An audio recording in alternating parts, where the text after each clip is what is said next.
Hi, everyone. I'm Carrie Cassidy from Project Camelot, and I am here tonight with David Wynn Miller.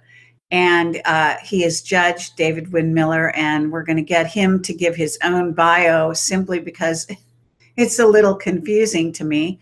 And he has a website. I've linked his website on my page on Project Camelot portal.com or projectcamelot.tv. So if you have any questions, you can go over there and you'll see a link to his website to follow up on things that are said here today.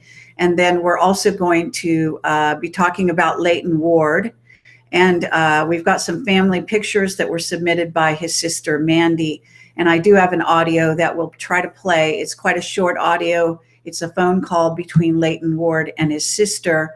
And that was a phone call made from prison. It's quite a short audio. The audio is not terribly clear, but we're going to try to play it anyway. So that's the plan for tonight. And welcome, David. It's great to have you on the show. Thank you. This is, I'm 68 years old now. I've been in law for 37 years. I got 90,000 hours of research. I've written several books, put on over 1,000 seminars, traveled around the world. We have registered over 5 billion people on our website in 150 languages under the dwmlc.com website. And the reason it's gone that big worldwide is because of our government trying to slander the correct sentence structure, communication, parse, syntax, grammar.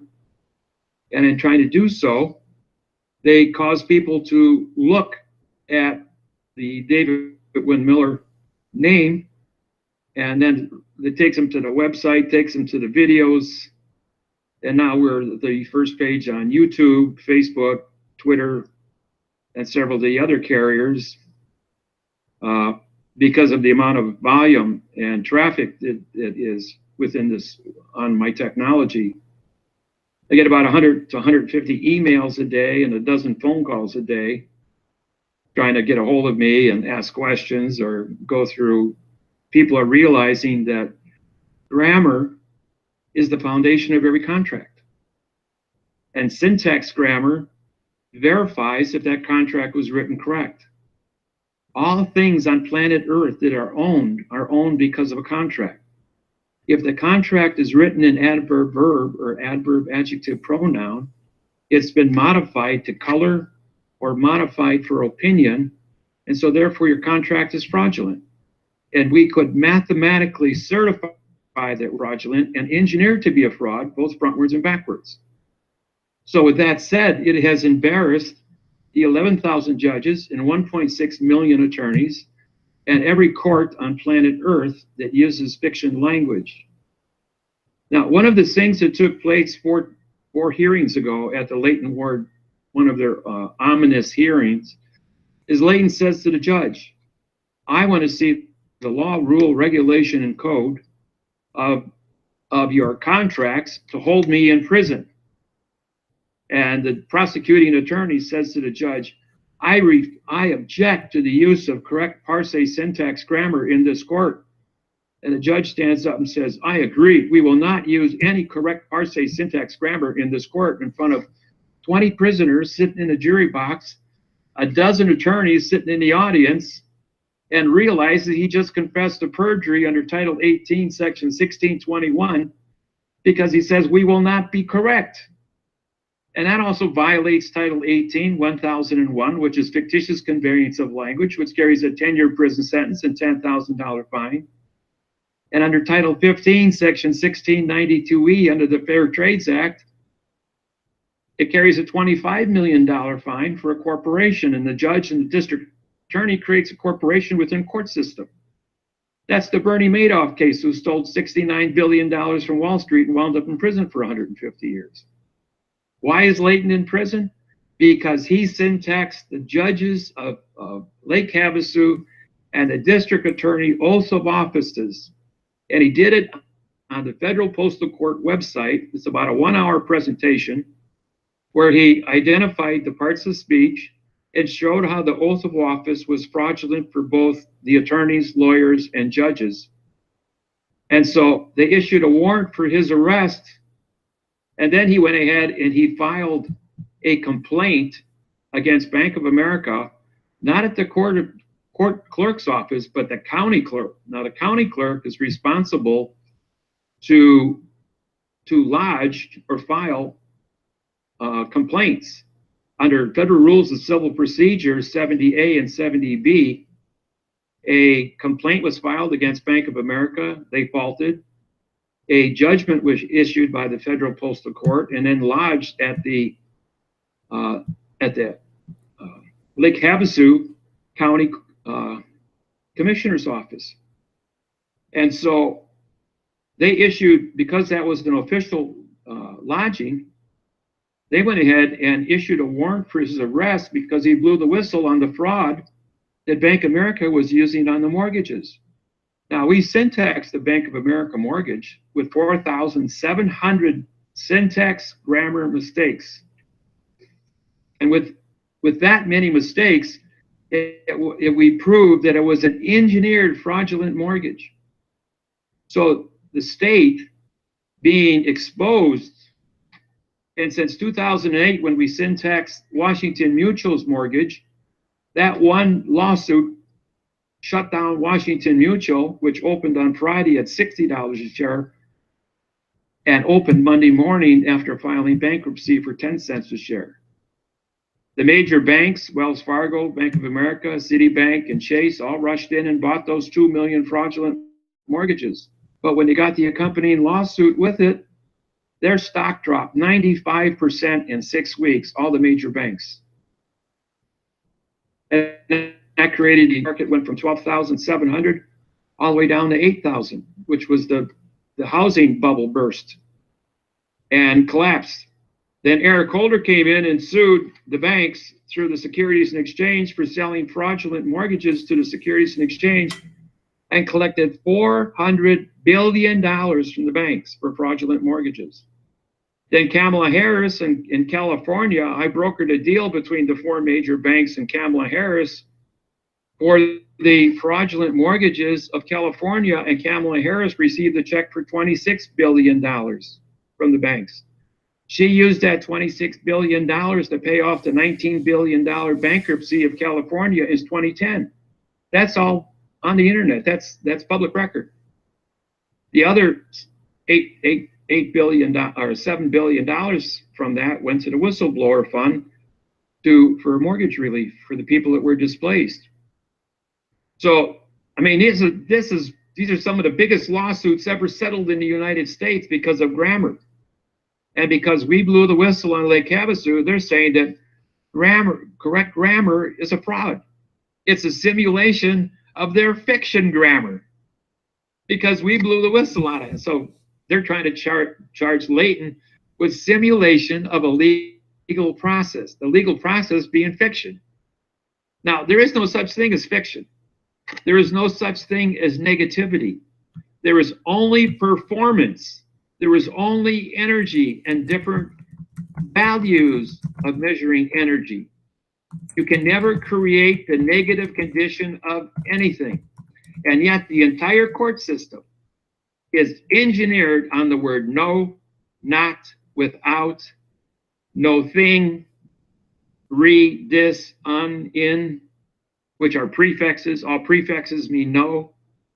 Every word that you see with a vowel and 2 consonants means no contract. We proved that. It took us 2,000 hours to look up every word in the dictionary and all the synonyms of those words to make that statement a true statement, and then wrote a dictionary with 750 words to prove the wrong words in the English language and the correct syntax words that are positive performance words that you should use as synonyms.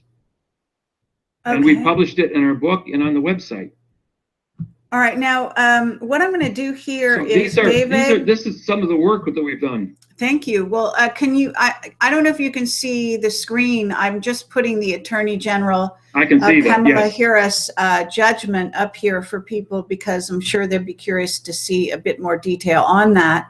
That's That's the 2016. That's the 2016 settlement. In 2010, she got $26 billion to Okay. pay off the bankruptcy of California. And did she do that? The deal was that, yeah, she paid off the bankruptcy of California. Okay. She was supposed to reinvest the money back into the banks, which could have fractioned it at 10-1 and made a $250 million by paying her $26 billion. And she didn't do that. And so she broke the trust with the banks, and so they won't do business with her now. Okay. Well, that's interesting. So all this money changed hands. Where exactly did it go? Well, it was the check was cut for $26 billion to the Attorney General back in 2010, and then she dispersed $19 billion of it to pay off the bankruptcy of California, and the balance was sent over to the whistleblowers. Okay. And what that money is being done with, since it went to the whistleblowers, is still a mystery to us. All right. Well, that's very interesting. Did this stuff hit the news? Kamala Harris paying off the bankruptcy of California? Bankruptcy of California, yeah. Obama had a big ceremony in Washington, D.C., honoring her for paying off the bankruptcy when that money changed hands. That was back in 2010. So this is 2010. So we'll try to do a search on that as well. Just trying to find, let people know what's going on with this issue. So can you give a little of your actually bio background, your background in terms of how you got into this line of work? And I understand you spent a very long time learning law and learning the real law. 37 years. Okay. Yeah, in 1980, I went through a divorce, and Judge Stanley Miller took away my children, saying men cannot nurture children, only women can. I says, well, that violates the 1964 Civil Rights Act. Under sex discrimination, I charge you with sex discrimination. He says, I'm a judge, I can do whatever I want. I said, I don't think so. I says, you took an oath, and your oath was to uphold the Constitution and the laws of the United States. And the 1964 Civil Rights Act was a very major law passed in the United States and supported by the United States Supreme Court. Well, they brought him up on judicial charges, and he was disbarred as a judge. 7 years later, he was reassigned, and 2 weeks after that, I showed up in his courtroom, and he was disbarred a second time. And 8 years after that, he was reassigned as a judge, and I showed up in his courtroom. And again, he was disbarred within a week of my being in his courtroom because I brought new charges against him each time. And he wound up dying 3 years later and never served as a judge on the bench. But in 1985, Judge Wasilewski in Milwaukee County, I went in front of him 65 consecutive times under writ de novo, 2 weeks apart. And he said, David, every time you say yes, I'm going to say no. And every time you say no, I'm going to say yes. He says, no matter what you write, no matter what you say in this court, you're going to be wrong. I says, well, is 3 + 3 = 6? He says, yes. I says, you said you never agree with me. He says, well, that's a math problem. No one in the history of mankind ever went to war over a math problem. No religious, no sex, no political organization. He says, because you could always check the math by doing it backwards. And you could prove if somebody made a mistake, so there was no reason to go to war over it. So then I said to him, I says, well, then you just said to me, if I can find a mathematical interface on grammar and prove that grammar is a linear equation in math, that you'll give me my children back. He says, yes. He says, I'll have to. He says, because then you will be correct. He says, you're a smart guy. You'll figure it out. It took me 1,000 days of working with every kind of math I could figure out. Add, subtract, multiply, divide, sine, cosine, tangent, quantum physics, string theory and quantum physics. And guess what the answer was? 1 + 2 = 3. 3 - 2 = 1. 2 × 3 = 6. 6 divided by 3 = 2. We add, subtract, multiply, and divide, sine, cosine, tangent. to prove frontwards and backwards the operations. Well, when you write a prepositional phrase, for the bridge is over the water. Well, that's 7 words. For the bridge makes the bridge a fact. Is the verb thinking. Over the water makes water a fact. And over is a preposition. If you say it backwards, for the water is under the bridge. And over and under are opposite, just like adding and subtracting are. And both pictures are identical. And with that simple sentence, I was able to prove, and I've done it in a 400-page website, 12,000 lawsuits, and over 400 hours of teaching in seminars, doing 1,000 seminars since 1995, on radio, TV, live stand-up, traveling all over the world to put this point across to the people. And the people are listening because of the volume of people that are studying. And it's been proven by university professors. And my website is written in 150 different languages, frontwards and backwards, with no translation deviation. Only website on 4 billion websites on the internet that can make that claim that every sentence I write on my website can be written backwards with the same volition as it was written frontwards, with no translation deviation. When I went to Germany in March of 2016, it took me 15 minutes to learn the German language. And I could syntax the German language. When I went to New Zealand, New Zealand with the Maori language, it took about an hour for me to learn the Maori language and syntax it. And then when I translated to English, it was a perfect mathematical translation with no translation deviation.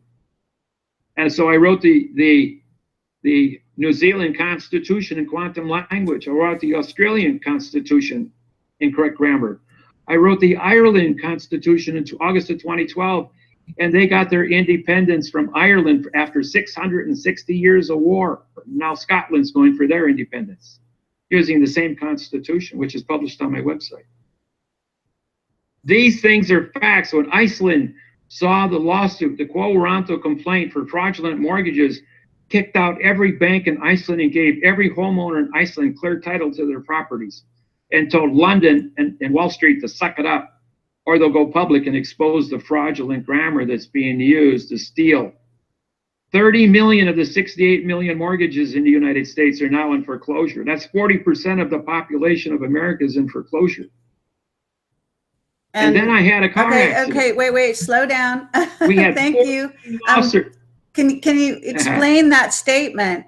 All these people are in foreclosure on their mortgages. What does that have to do with you? That has to do with me because I was the one that has been syntaxing and publishing the mortgages all over the United States. Fannie Mae and Freddie Mac wrote 40 million of the 68 million mortgages. They are all 100% fraud. And Fannie Mae and Freddie Mac are filing bankruptcy for $40 trillion because they got caught in a lie. Okay. I mean, it's going to be the biggest bankruptcy in the history. All right. But and, you know, with 40% of the people in foreclosure, that's pretty serious. Okay, David, I want to ask you some questions. Rolling around at 24,000? No, I mean, you know, that's very fascinating. But first of all, they're in foreclosure. Are you saying that you argued some of their cases? Are you just stating a fact in general? No, we have filed 700 quo warranto complaints with the Justice Department, with the Consumer Financial Protection Bureau, with the Treasury, with the Comptroller of the Treasury, with the Securities and Exchange for securitized have you had any securitized asset-backed mortgage fraud? Okay, but have you had any 700 cases is $14.5 billion in damages. I appreciate that. Now, have you had any of these cases go to court to be decided? It's up to Leighton and I are whistleblowers. We have supplied the government with signed confessions of criminal activity. Right. The departments that I just said are responsible to stop and correct criminal activity. Okay. And they're not doing it. Okay. When Trump took office, he fired 47 attorney generals. The first thing he did was fire the attorney generals for not doing their job. So Okay. somebody's got to be responsible for all this criminal activity. I understand. Then to further the injury, I had a car accident where a lady was texting, went through a red light, and smashed into my car. When they found out that the federal postal judge, David Wynn Miller, was a driver, and my passenger was injured, 14 law firms refused in sequence to take the case. The Farmers Insurance Company, which is owned by Mid-Century Insurance, which controls 25 of the largest insurance companies in the United States, went through six law firms before they got one to take the case. And then I syntaxed the Farmers Insurance policy and State Farm and Mid-Century Insurance, and I posted it on my website. So anybody that has an insurance policy and wants to compare it, it's up on the DWMLC website under insurance fraud. And when you see that your insurance policy is 125% fraud, and you really don't have insurance, and if you get into an accident, they only pay on 1% of the claims and only 10 cents on a dollar of those claims. And these insurance companies that advertise these $200,000, $300,000, $400,000 claims, yes, they will pay 1 in 1,000 and then use that to just for advertising purposes to bring people in thinking they're covered. But when you go and you file your claim, you get nothing. Your basement is flooded, well, too bad, you're not covered for that. You had a fire, well, too bad, you didn't have fire insurance, because the fire was written as a verb, not as a fact. The insurance policies are written entirely in adverb verb. All right, be that as it may, you know, you can't fight every battle. So there's some people going out there trying to use your methods, I think, to fight the system, and failing for the most part, from what I understand. I don't know whether Sean David Morton, I don't know whether you remember him or knew him, but Sean David Morton used some of your language, from what I understand. I'm not sure exactly. I don't know whether you consider yourself part of what's called the sovereign movement. Are you, No, there's no such. Tom Hanks in the movie Castaway was sovereign. That's what sovereignty is. A nude man on a desert island with no contracts. That's sovereignty. Okay, can you explain that further? When you are in our system, yes. If you're carrying money in your pocket to buy groceries because you look well fed, and you have a MasterCard, and you have a driver's license, and you have insurance policies, you're a postal employee, because money is postage stamps. The Treasury is owned by the post office.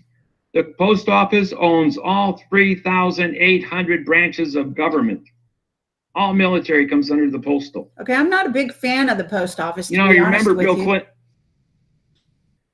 What's that? I said I'm not a big fan of the post office, and I do wonder, what is this virtual currency, cryptocurrency? How is that going to change that scenario?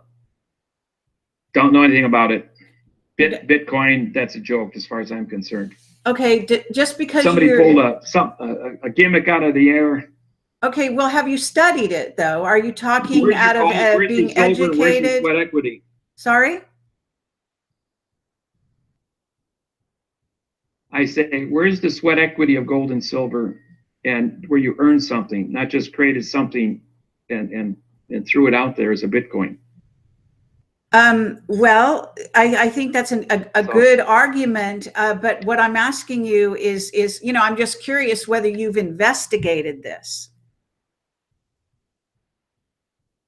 Okay. We have, What you know, we question, have, please? just for my listeners, I just want to let people know that, you know, I apologize because we do have kind of a delay at David's end. I'm not sure what country he's in, but it's, I don't know why we have a delay, but that's what you're seeing with David. He's trying to speak to you, and there's a delay. So that's why I don't know if you're seeing a delay at your end, but there is one at mine. So David, I wanted to know I'm in Milwaukee, Wisconsin. Okay.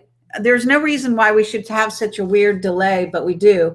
Maybe it's your internet connection or whatever. But I'm just wondering, are you able to speak to how this digital currency, sort of new, sort of virtual currency, what's happening, is changing your approach, or whether or not, you know, the postal service, as you're claiming, is the, you know, rightful owner of whatever, you know, sorry, I don't understand that. United States Post Office. United States Post Office is responsible for the United States dollar.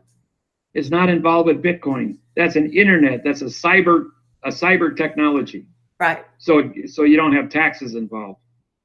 Well, apparently like the IRS is now saying, when you use poker chips.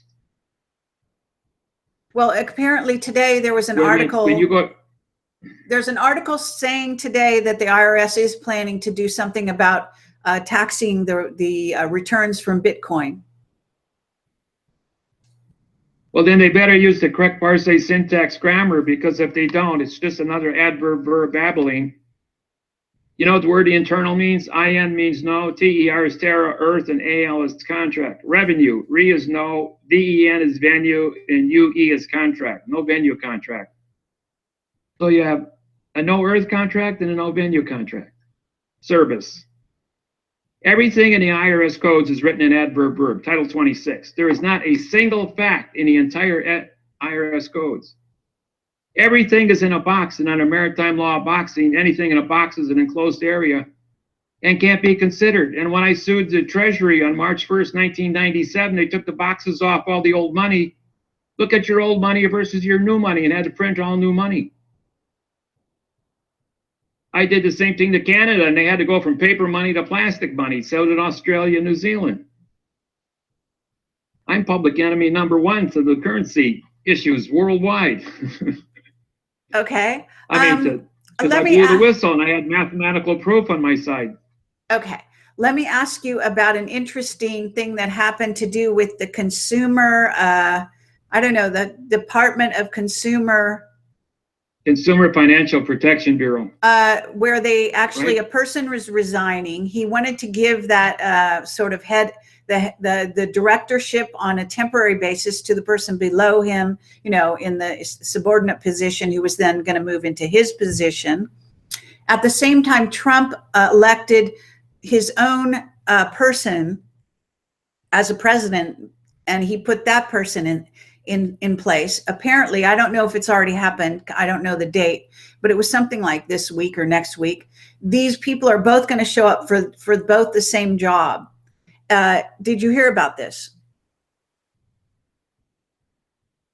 No, I haven't. I've been traveling for the last week. Okay, well, it might really interest you, because it does have to do with... I've been in Vegas. I've been back and forth to Vegas. Okay, but it has to do with consumer advocacy, and it's very interesting to me. It's an area that, well, it appears that Leighton Ward is to some degree involved in.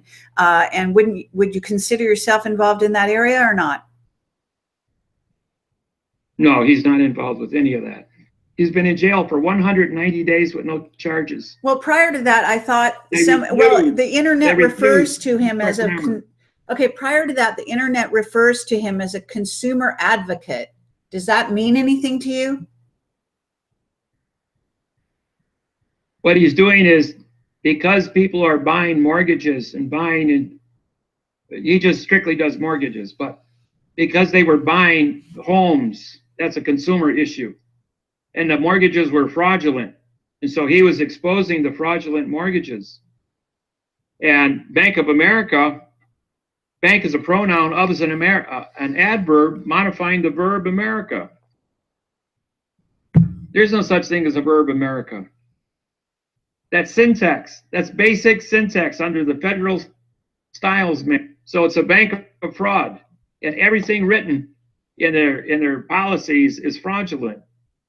They use double line spacing in all court cases, which breaks the continuance of evidence under the two-space rule. They use a vowel in two consonant words, which means no contract. They separate the prepositions and articles to create adverb, verb, and adverb, adjective, pronoun phrases. They absolutely do not use prepositional phrases to certify the value of a fact.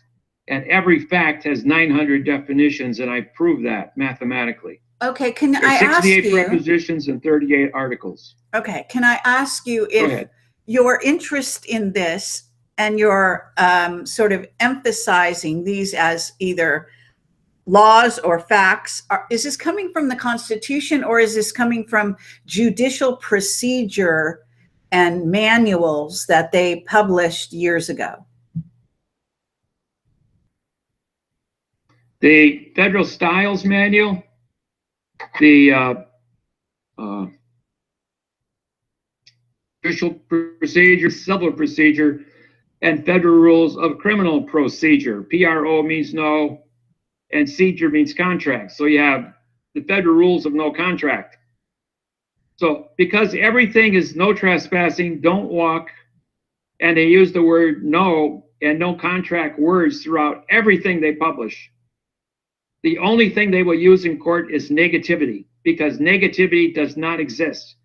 You cannot be found guilty of not doing anything. Okay, but so you can't I want to know where doing anything because they don't do anything. Okay, but I want to know where these rules come from. Are they written into the Constitution of the United States? Are they written somewhere? No, the Styles Manual. Okay, all so 250 it's just a manual. countries in the world Why does it are using the matter? same Styles Manual. Okay, but one minute you say they're using it, the next minute you tell me they're not using it. The Styles Manual was the standard to communicate between 5,000 different foreign languages. Otherwise, you wouldn't have trade. You would not have banking. You can't have commerce if you can't communicate, because everything functions on contract. And if your contract is fraud, you don't have a contract. Okay, so are you telling me it's fraud? All right, work with me here. Are you telling me that sometimes they use it and sometimes they don't? They are absolutely not allowed to use correct syntax grammar. They will be disbarred as judges and be disbarred as attorneys and lawyers. 90% of everybody that's a politician in the United States is an attorney or a lawyer and went to law school and learned how to use adverb verb. We wrote a perfect law for equal shared parenting using correct sentence structure.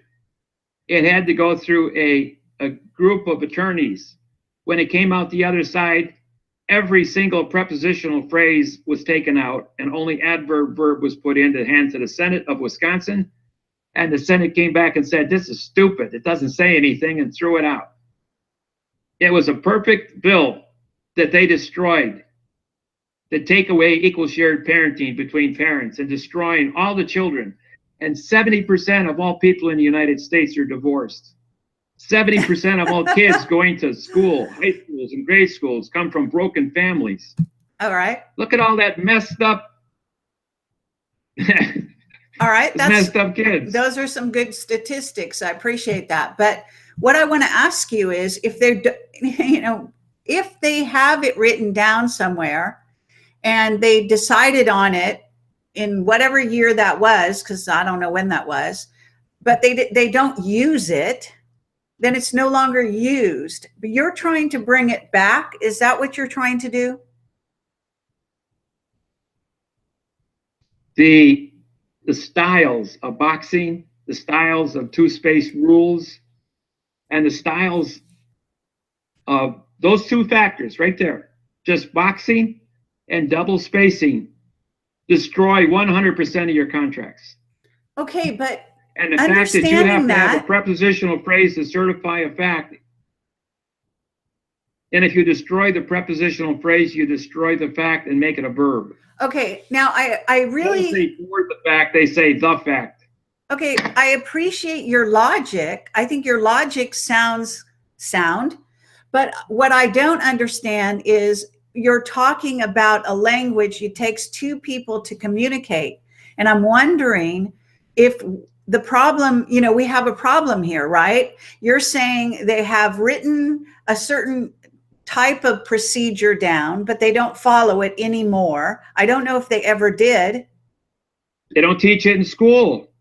All right. If you never learned it in school, here's a little exercise for everybody who's listening. Go ask somebody what the word syntax means. The only person that's going to answer you is a computer geek that studies computer code. You'll understand the word syntax. Everybody else never heard of the word. It's the biggest secret. The most powerful word in grammar is syntax. Well, only I've the heard chief of it. federal judges of the United States were allowed to know this.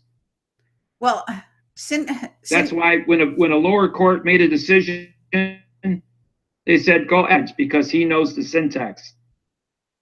And yes or no, because if the syntax is written in adverb verb, it's babble. The courts are a sham. They're just using fiction grammar to harvest people. 95% of all the people in prison put themselves there because they were scared. 33 million people are on probation. 14% of the American population is under arrest because they can't read and write above a second grade reading level. Okay, but that's sick compared to the world's I economies. know, but I'm talking, you know, I think it's interesting, but I wonder at the usability. If no one is using a system, they're no longer using the system, then it's antiquated and out of date, and the new system has to be, you know, put into place, wouldn't you say? If you're going to teach people fiction because they want to cover up the lie they told on July 4th, 1775, when Benjamin Franklin, who was a French attorney working for the English crown, opened the Federal Postal Court by the England Oversight Committee, appointed him the first federal postal judge. A year later, when the Revolutionary War broke out, he closed the court. On 12/21/2012, the day of the Mayan calendar, the end of, quote, the world, Russell J. Gould and myself walked into Benjamin Franklin's Federal Postal Court and ordered it open with the correct parsing, syntax, grammar, constitution, banking, and postal codes, and made it retroactive to July 4, 1775, 24 years before the Supreme Court was created. Then we served the Supreme Court, the President of the United States, the Justice Department, the Treasury, the Congress, the Senate, and the legislature, a 114-page document on why the Federal Postal Court was opened. 1 year later, 45 days and three days under the Rescissions Act, not one person in government complained, and we were seated in government as a third court system, open and legal, with the correct parsing, syntax, grammar, constitution, order of operations, banking on a gold standard, and we are a functional federal postal court. And the only thing we do is one thing. We do syntax, correct syntax grammar, because correct syntax grammar covers every topic on planet Earth in every language, and identifies and goes after every single contract that's ever been written in 8,500 years. Okay. When you control the contract in correctness, you control the world. Okay, well, I think that's an interesting theory. Well, I think that's an interesting theory. I appreciate that you think it's a fact. But what I want to ask you is, okay, so you did all this, but are they letting you operate? Because, you know, there is actually, you know, there's something in writing that you seem to be talking about, but there's actually what's actually happening to the planet and to the people on the planet that seems to be bypassing this sort of rule of law as you see it. So, you know, it's in the application stage, it doesn't seem to be very effective. Have you considered this? Yes, the answer to that question. When a liar tells a lie, he has to keep telling lies. When a fact comes in front of him, and a factual court comes in front of him, a fact and a lie can never meet. Fiction and fact can never see each other. So when we bring correctness into a court system, it becomes a fact.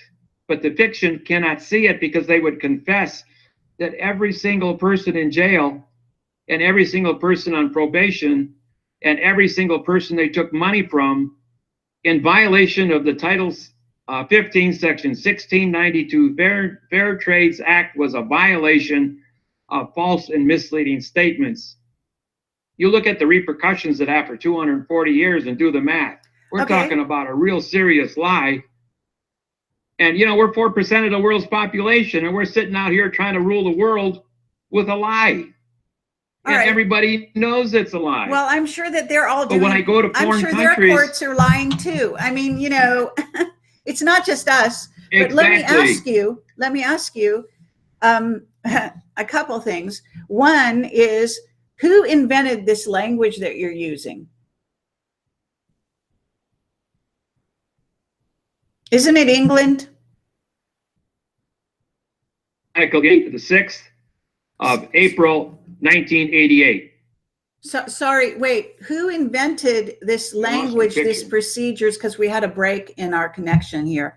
Who invented this language? Is it not Britain? Maybe Admiralty law isn't, you know, didn't this come from Britain back in the day? Isn't this what you're quoting? The Magna Carta was the one that started it in 1215. The Magna Carta was a lie. I syntaxed it and it was sold at Christie's of London in 2001 for $6.3 million as a historical document with no value. When I syntaxed the United Kingdom's Constitution, Queen Elizabeth got up on BBC and announced that all United Kingdom constitutions are null and void. When I syntaxed the Irish Constitution and proved it was a lie and wrote them a correct one, they got their independence after 660 years of war. That's the power of correct grammar. The state of the Hawaiian Islands, or the Hawaiian Islands territory, got their independence on March 8th, 2013, after 2 consecutive 70-year international bankruptcies with Switzerland under the International Monetary Fund. And on the 11th of March, 2013, 47,000 tons of gold bullion was delivered to Honolulu. And the Chinese government, the Japanese government, the English and the Philippines and the Hawaiians are fighting who's going to get the 47,000 tons of gold bullion to manage the Hawaiian Islands. They're in their 4th year of arguing. Okay, but you're saying that you helped the Hawaiians to gain, are you talking about you helped them gain independence? I wrote the Hawaiian Constitution. We took it to The Hague. It was approved by the 17 judges. And we did that in the middle of the Blood Diamond War lawsuit, where 385,000 people were murdered in Africa over blood diamonds. They stopped because the correct parse syntax grammar is so important for the 17 judges at The Hague to know that they suspended all hearings and heard our case for 5 days and awarded Hawaii their independence. Okay, independence from the United, wait, from the United States? Isn't this a state in the United States? No. The only state that exists in the Hawaiian Islands is the state of the courtroom. That's it. Hawaiian Islands is a territory independent. United States in 1893 was in bankruptcy with England. How does a bankrupt corporation invade the bankrupt corporation of Hawaii that was in bankruptcy in 1872? Excuse me, 1871. They've been in bank since October 22nd, 1871. If you add 70 years to 1871, it's December 7th, 1941, bombing of Pearl Harbor. And the Japanese were a sovereign country bombing a bankrupt corporation under the protection. And the United States was in bankruptcy with the International Monetary Fund. Why does a bankrupt corporation cannot invade another bankrupt corporation? But because Hawaii why can't they? I mean, you know, why can't they? Who says they can't? It's under international maritime law that dates back almost 6,500 years. Does that make it valid?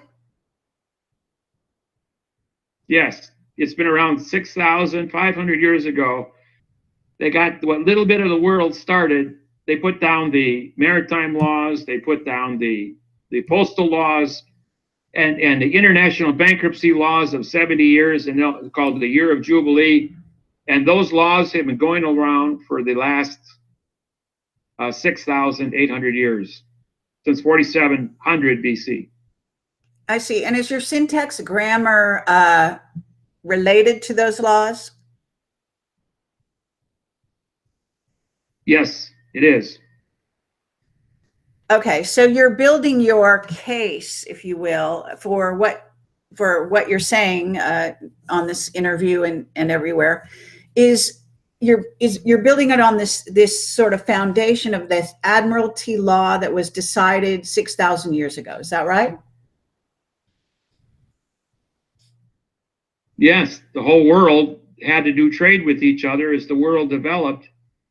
And so rules of boxing, rules of double spacing, and as the languages changed and interfaced, they had to sit down and write treaties between the different languages and different governments.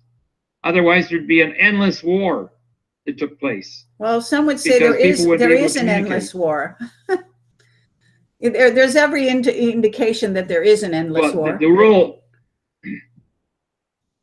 all right, and that comes under this rule here. The chicken has a right to eat. The fox has a right to eat.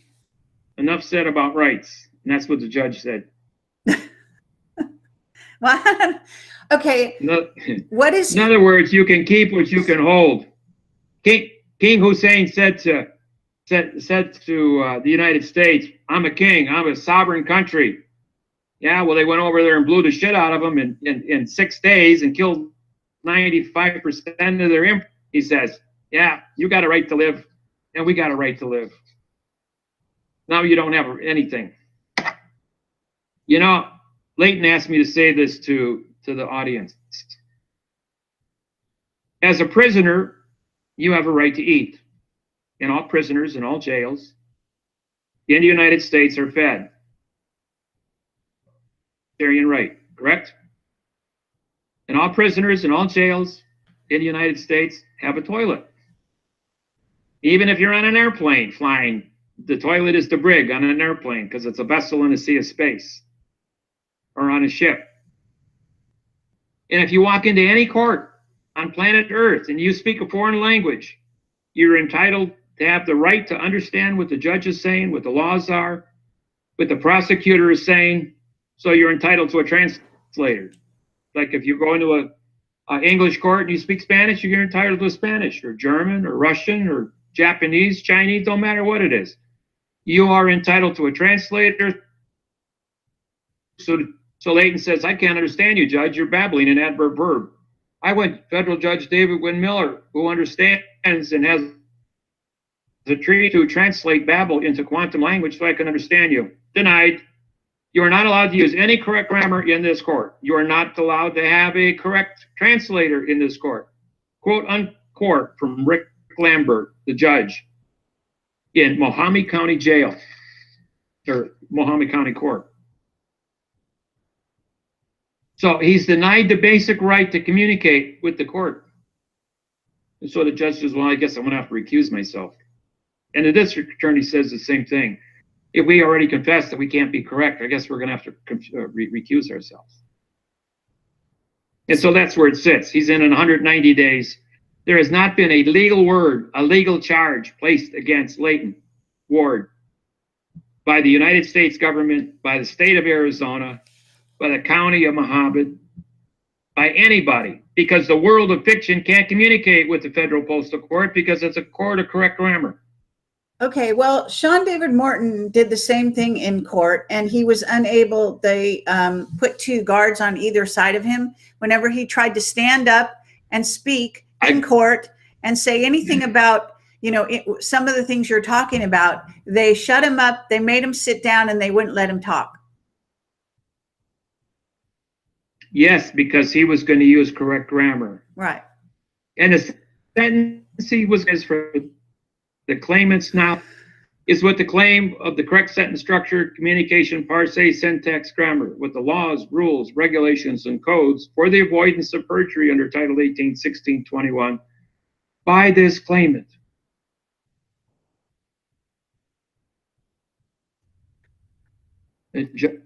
Shut up. Now, some of these, and they want to use redemption, strawman, UCC, and acceptance for value, and they want to throw in a little bit of my technology. That's called a fruit salad.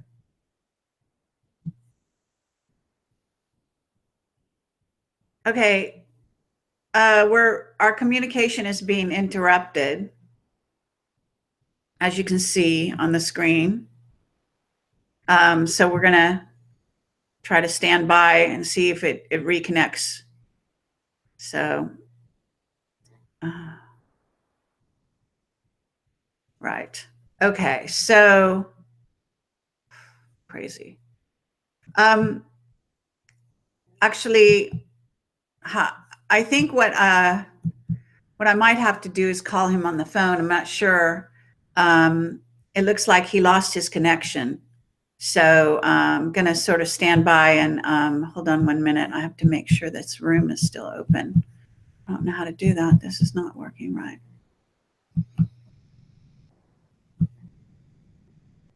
Okay, I'm going to shut this part down and bring it in again.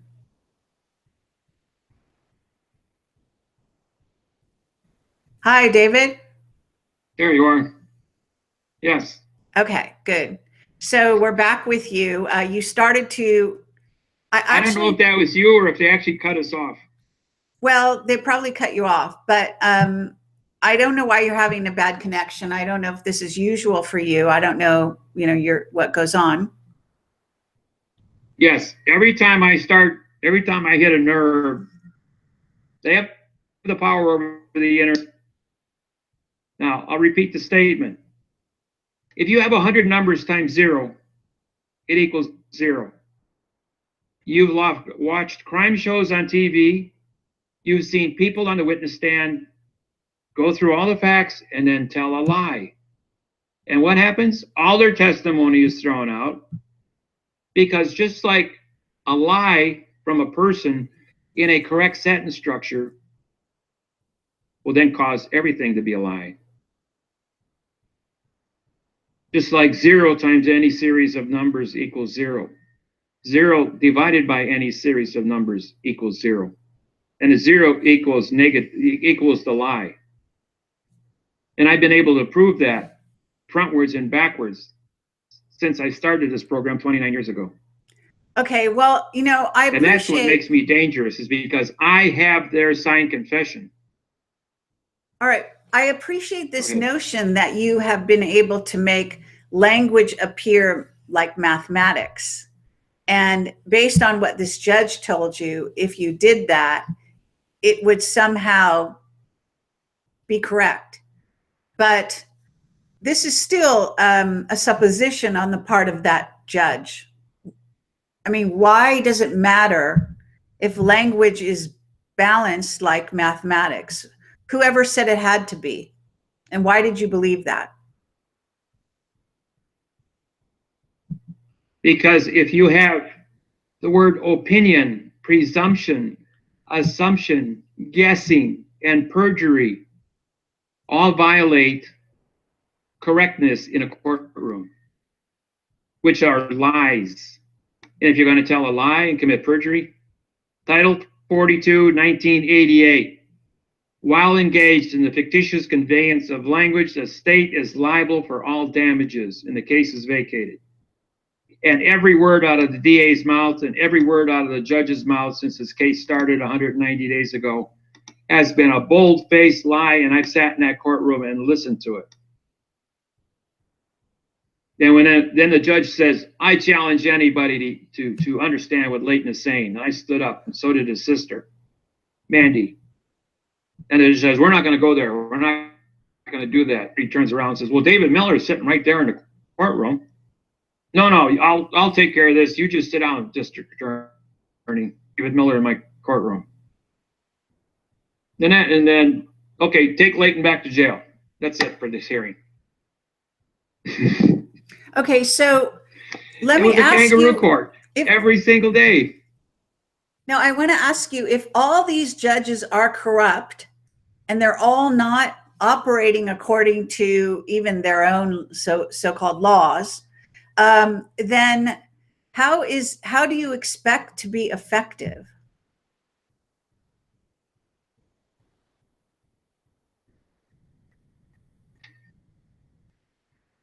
That's a good question. When an individual wants to go into court and babble, under Federal Rules of Civil Procedure 44 and 44.1, all judges are actors on a stage. All people coming to court are foreign people. They speak a foreign language. They babble in a courtroom. They write in a foreign language. I can't understand anything in my courtroom. Now, just like you go to a theater, the actor is on a stage. The continuance of evidence is broken because everybody is on a different plane. The clerk of the court, the jury, you have to have 12 jury members, right? Then how come that there's only 6 on the first plane and 6 on the second plane? There's no continuance of evidence. So where do you put a jury? You put a jury in a jury box. Look it up in a dictionary. A jury box is an enclosed area that can't see witnesses or hear testimony. The word jury, J-U, means no law, and R-Y means contract. No law, contract. So therefore, the jury is only there listening. They don't have better than a second grade reading level. Anybody showing up for jury selection that wears a 1 to 1.9 grammar flag, which is recognized worldwide now as the grammar flag, is disqualified from jury duty for 6 years. I probably should get one of those. Why are soldiers are fighting overseas? Why are they? Wait. Why are they Why aren't they? Qualified for jury duty if they have one of these flags? Because only the yellow fringed flag is allowed in the courtroom, or a military flag with a square blue field, a blue union. 3x5 is a military flag. When you put a spear on top of the flag, it's a military court-martial. We're not in the military. They're court-martials for civilians. And when the wings, you look at a dollar bill, the wings of the eagle are pointed up. When the wings are up, you're in a postal court. If the wings are down, it's a phoenix, which is a fiction bird of the Vatican for banking, fiction banking. And everything in the courtroom is controlled by what is on top of the standard, not the flag you think you're looking at. Anything you place on a standard cancels the contract of the flag, whether it be state flag, federal flag, Mickey Mouse flag. Okay, now this is Admiralty. Is this not, are you not quoting? I went into a VFW post. Are you not quoting Admiralty law? I went into a VFW post. No. Who are you quoting? I'm quoting Law of the Flag, Army Regulations 840-10, Chapter 2-6. Okay, that's something in the U.S.? That's published in my book. I know, but is that something you found in the U.S. government constitution, military code? You know, I wonder why. United States Pentagon, Department of Navy. Okay, I wonder why, David, you don't appreciate the notion that maybe laws could change, people can change, and rules can change, and that what's actually in operation is taking precedence over this sort of system that you may be ideal in some form or fashion, although I'm not quite sure it is, but nonetheless, you're claiming it's correct in some way, backed by some 6,000 years of procedures written down on paper, I suppose, by humans. I mean, you know, in other words, these were decisions made by humans. They can retract them and rewrite them in any which way they want. And apparently, our systems are so corrupt that judges regularly do so on, you know, on a whim, based on whatever they want to do. So why? I mean, I think it's fascinating that you stick with this, but I really do wonder: are you being flexible? You know, as a soul living on Earth at this time, is this making sense? There is no flexibility to a math problem. It's either right or it's wrong. But human Grammar relations is are not not certified to be an algebra. Did it ever occur to you that People human have only a relations second are grade not? reading level. I don't know about that, but human relations are not based on a math problem. Why did you ever believe that? Human relations are based on love and hate. And that's a chemical imbalance in all human beings. Well, do you want when to you're be dealing with contracts, do you want to be an contracts are written on a piece android? of paper. And when you got paper is a vessel in a sea of space. Well, what's Your a human contract being? must be correct. What's a human it's a being in the lie. sea of space? What's a human being? Human being is $1.85. You know, come on. Unless you chop it up, and then you get about $1 million for spare parts. No, seriously. I mean, really, you know, maybe. You know what I'm talking about. I don't, because, you know, putting a value on human life in that way is not really going to get us anywhere, is it? Well, the value is in your intelligence. That's why some people make $1 million or $20 million a just year, because, and other people. No, it's where you apply your intelligence. You can be plenty intelligent and decide not to play the game of the system. In fact, in many ways, you'd be more intelligent if you made that choice. And I give it away for free to educate people. Free videos. I know, but what you're really so talking people can about, study at their own speed. I mean, why don't we just create a whole new system? How would that be?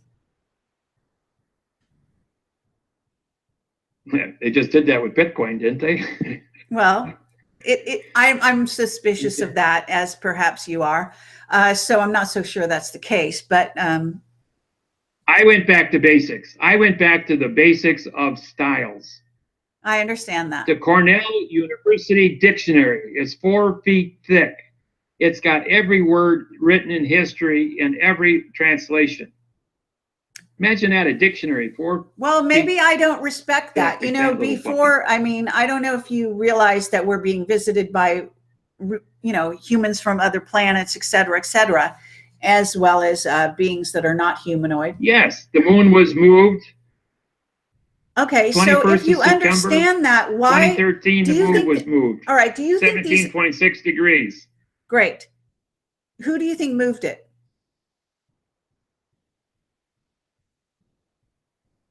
Well, you have to have a dampening field to neutralize the weight of the moon to move it into an orbit from 250,000 miles into 222 to 256.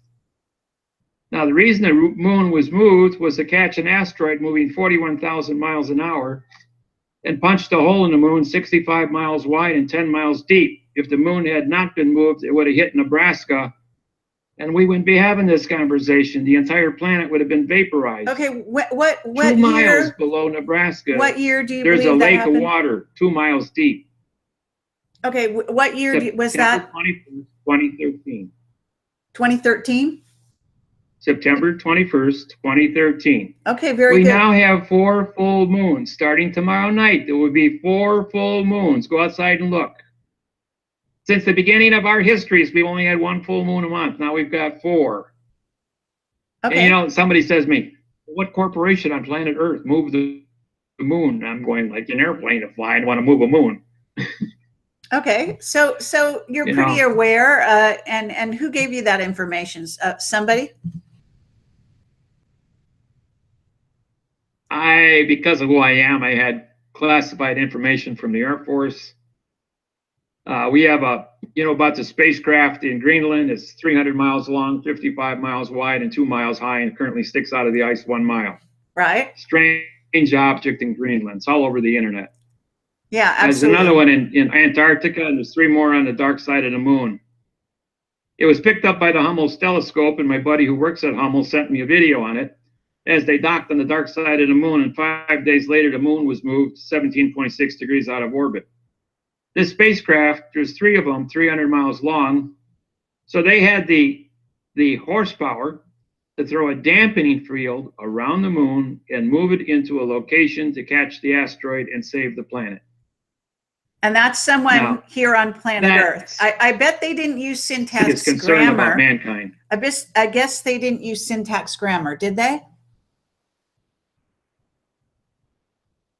I think they use good common sense. But then I said to the government, well, what are you going to do when these people show up? Are you going to babble an adverb verb, or are you going to use a mathematic communication that is certified frontwards and backwards where you're not lying to these people?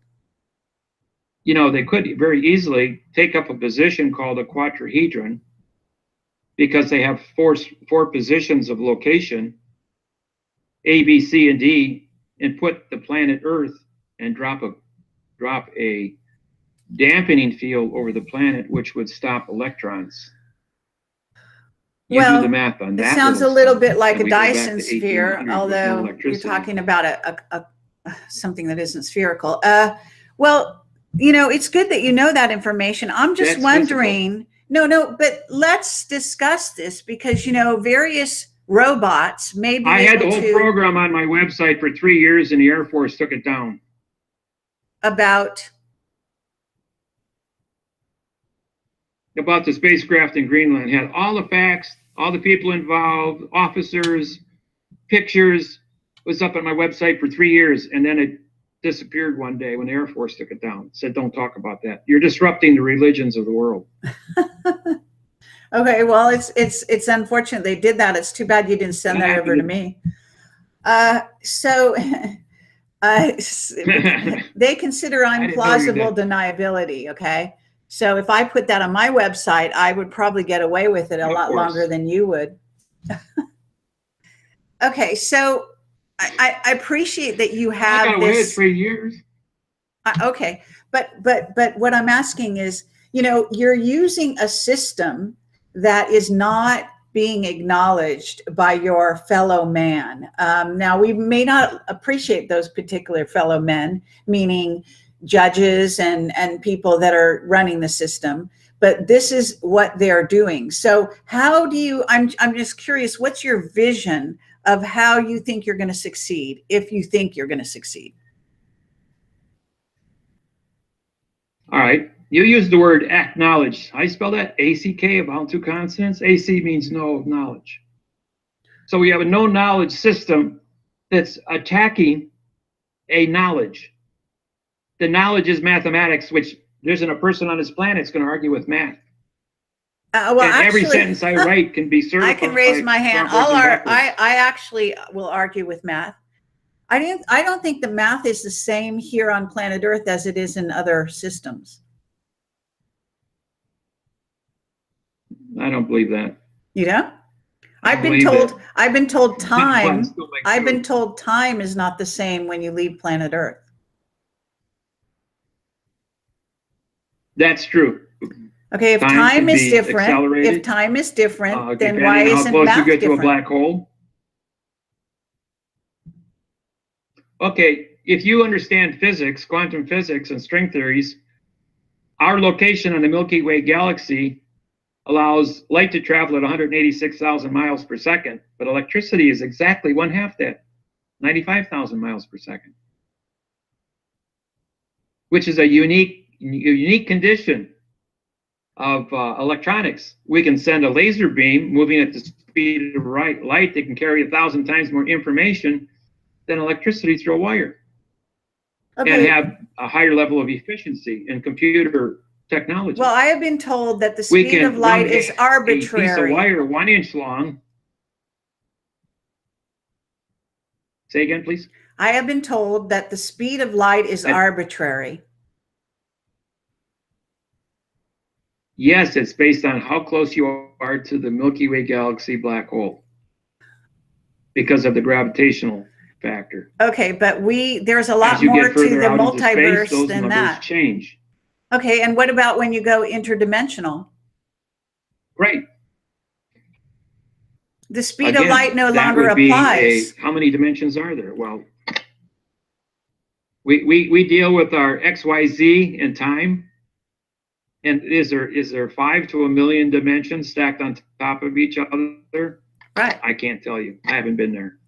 Okay, we can theorize all day long. I want to know what your vision is for, because in a way, you sort of sound like Don Quixote, and I want to know what is your vision for the future? No, I deal only in the facts.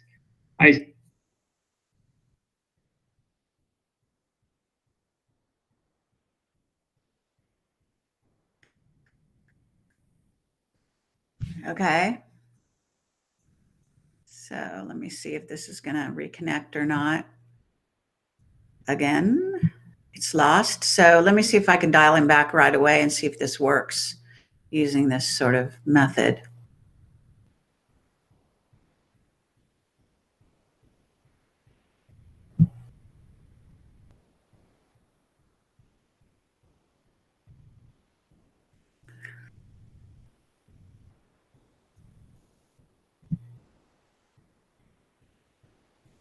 Okay, so we seem to have lost him again. What I'm going to do is actually, I do have this audio from Leighton Ward, and I guess I'm going to play this, and I hope we can get David back in order to have him sort of, because in a sense, having him translate to some degree what Leighton Ward is talking about would probably be somewhat helpful as well, because in Leighton's case, he's talking rather rapidly, and with the audio quality, it's not great. So I'm going to refresh this page and see if we can get a better connection back to David. There you are. I'm still here. Very good. Okay, so David, what I would like to do at this point, I think we'll play the Leighton Ward audio and have you listen. And I hope this is going to work. It's an experiment. And have the audience listen and just hear what he has to say. He's in prison. He is making some statements. I'm doing this as a favor to him and to his sister, who has requested that I do this. Sister. Okay. And her name is Mandy. So thank you. Yes. And I'm going to play it. I hope this will work. Okay. Stand by. I'm going to just rip through this as quick as I can because I don't want to take time. Is David still planning on doing the receiver tonight? Yes. Okay. So I need this to go in front of Carrie, and she can decide if she wants to air it or not, or just however you want to do it. I don't want to take too much time from David, but at the same time, I should feel like since it's technically about my case, I want to have some voice in it. So I'm going to go through as quick as I can. I'm going to beat around notes a little bit and try to make that a very clear point that I want to get relayed out so everybody understands this is not going to go on anymore. Yeah. So just let me know when you're ready to record, and then when I'm done, I'll just say that's all I really wanted to say, and you can stop the recording. So I'm ready now when you're ready. All right, let's do this. I'm ready. So we're recording right now? Yep. Okay, so today's November 30th, 2017. This is Leighton. My name is Ward. I just got done with court. This is going to go to Carrie Cassidy. They're going to interview with David Wynn Miller tonight about my situation. Carrie Cassidy, first of all, thanks for taking the time to take on this story. It goes against the grain for most people that want to take on a story like this. I'm going to go over some really quick facts. I'm going to go over a lot of notes very quickly, so I'll talk fast because I don't want to take time from David. But this whole process started when I filed lawsuits. David and I filed several lawsuits against the big pigs for fraudulent grammar. Those lawsuits ends up and results in what's called a fault contract. The lawsuits were filed with the federal postal court. A fault contract is what you guys know is a final default judgment that the banks never corresponded back.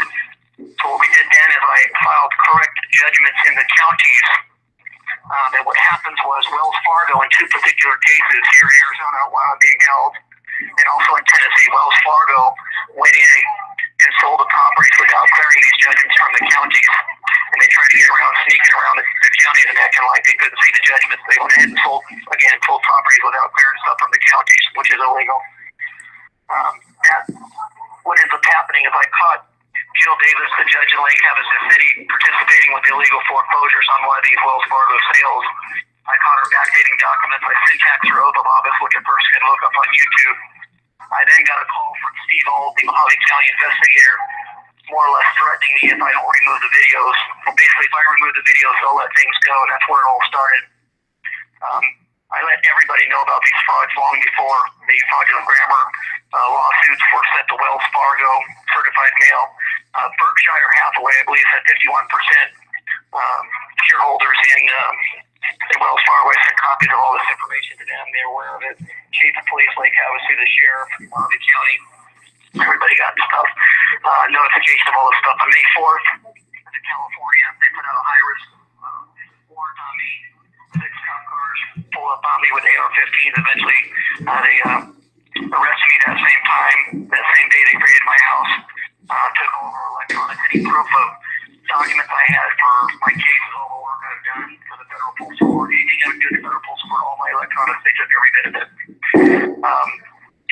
The entire fraud case in Arizona and also in Tennessee revolves around the banks. Like I said, they're trying to stop the federal postal court from existing. They're trying to block correct grammar, and they're trying to stop from judgments in the county. Well, the courts don't have any control over judgments in the county, and that's what they're trying to do, is make sure that the courts can have control whatever goes in the counties.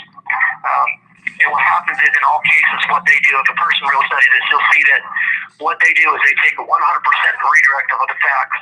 So I can prove 100%, David and I can prove 100% what they did was fraudulent and illegal, and they redirect it. And then they use opinions, slander, and then basically the opinions of judges or people in authority to make their opinions look like the facts. And their opinions have no bearing whatsoever. They're all just, again, false and misleading statements of opinion. Goes back to a guy named Jeffrey Meyer in Connecticut. He's a judge out there who struck some federal postal court registrations from his court judgments, which has nothing to do with anything. Anybody can have an opinion.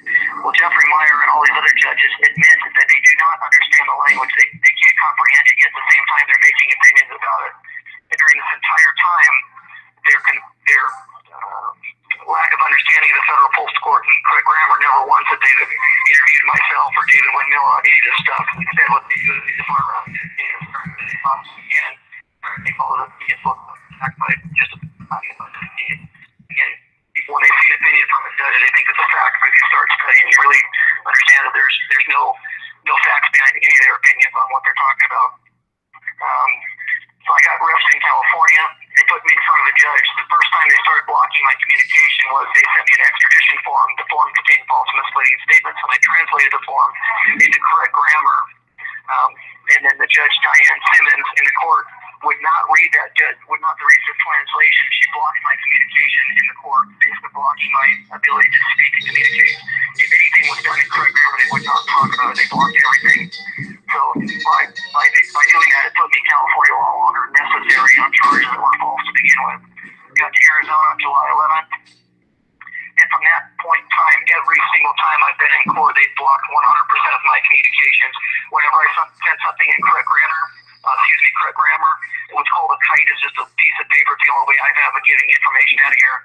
When I send something in correct grammar, accusing them of certain frauds and having evidence to do so, they will not allow the correct grammar in their court whatsoever. They're blocking 100% of my communication. Anything that I say correct grammar, they will not allow it.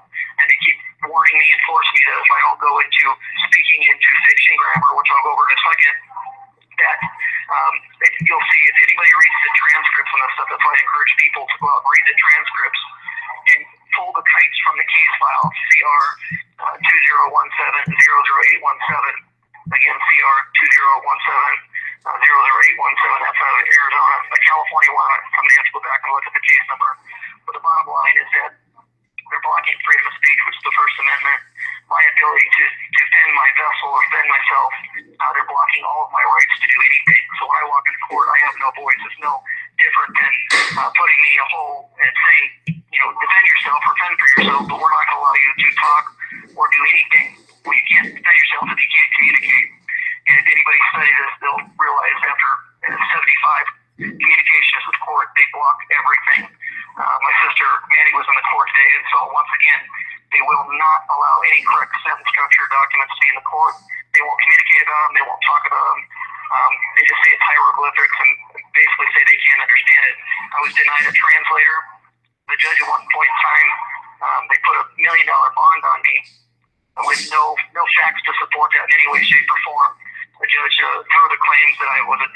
all 50 states, again, with no facts. And again, if anybody pulls the kite communications from the court, you'll see that they're blocking half of my kites they're not filing.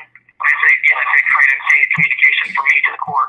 They're not filing the documents. If they read the kites, they'll see all the crimes that they've done and all the stuff that they're blocking.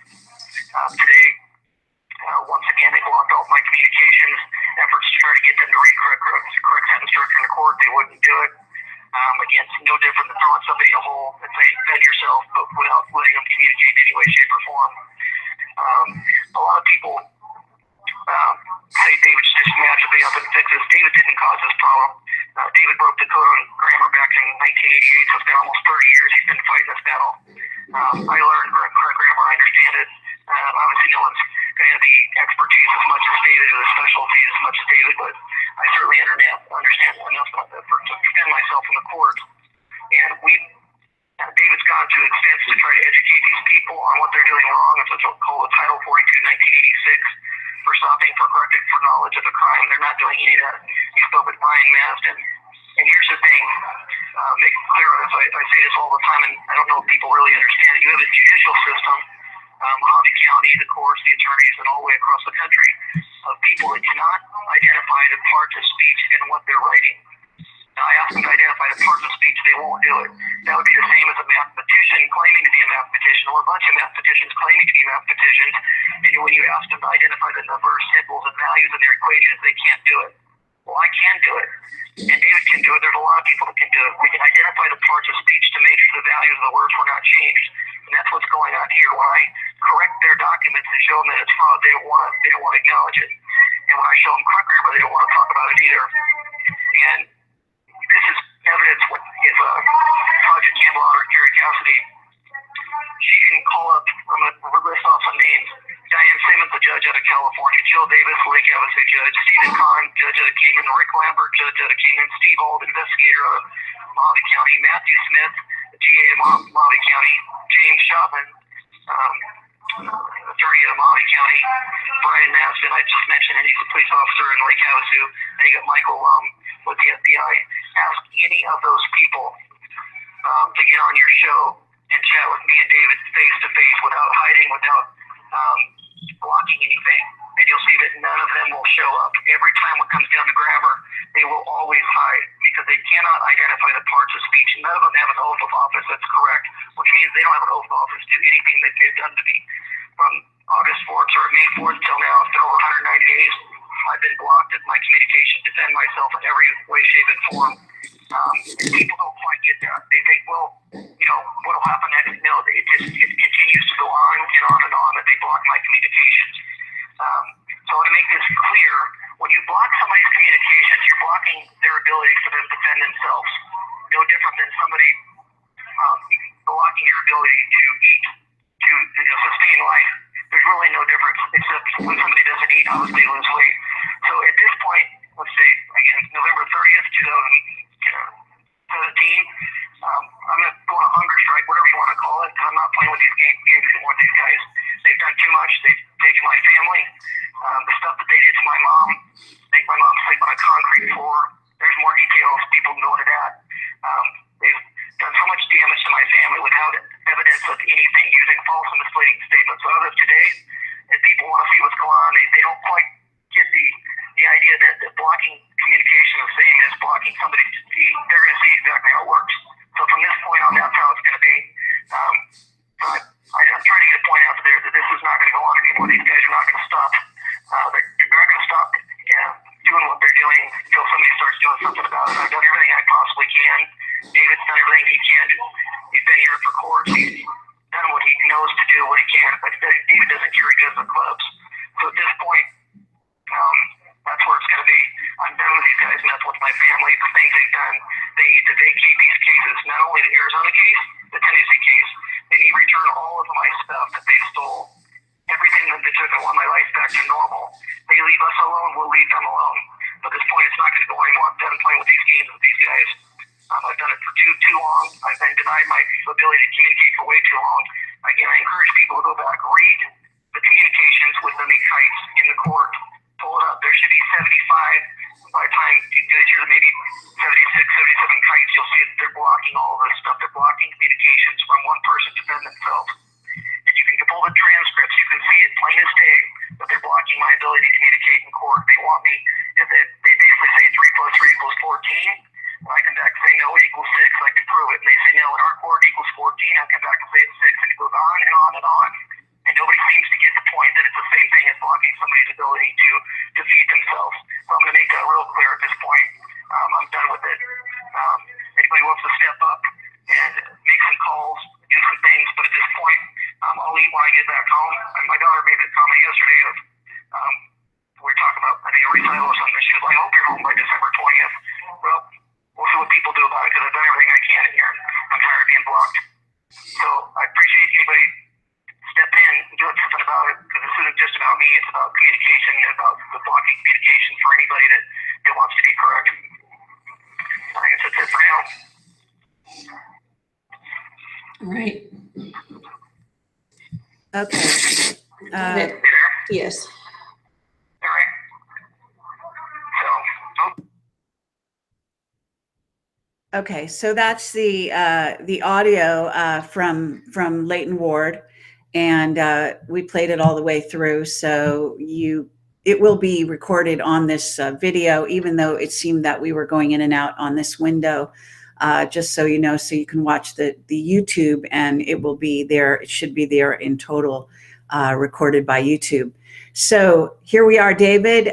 You've heard what Leighton had to say. Do you want to address any of the things that he mentioned there? Yes, I was in court and I got to witness everything that he said personally there. The judge is denying he has a right to a translator, his right to speak in correct grammar.